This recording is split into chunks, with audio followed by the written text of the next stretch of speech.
Here's how to remove the body of the Traxxas UDR. Now, the UDR's body is held on by 12 screws located around the body, with 2 being in the rear, 2 by the light bar or above the fans, 4 in total, 2 on each side down by the fenders, and 4 on the hood. Now, the screws are 2mm hex, so you can use the included Allen key with the that came with the UDR, or you can use your own tools, which in this case I will be using a 2mm bit, a drill, and an extension to get these 2 screws in the rear, because my drill scrapes the shock reservoirs. If your drills scrape anything on your car when unscrewing, I recommend you get one of these for just general use, or in this case, for unscrewing the body. Now, unscrewing it is pretty simple. You just got to get all the screws. So I'm going to do that now, and I'll get to the next step.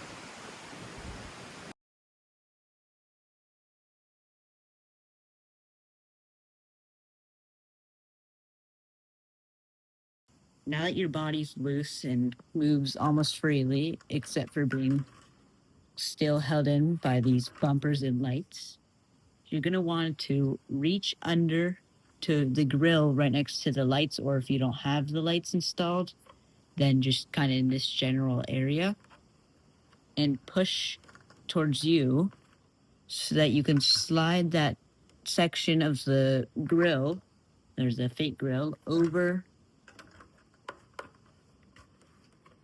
nudge it so tight fit, till this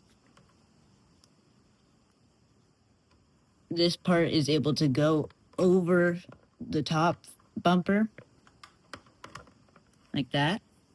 Then you're going to slide it back so that this part comes through.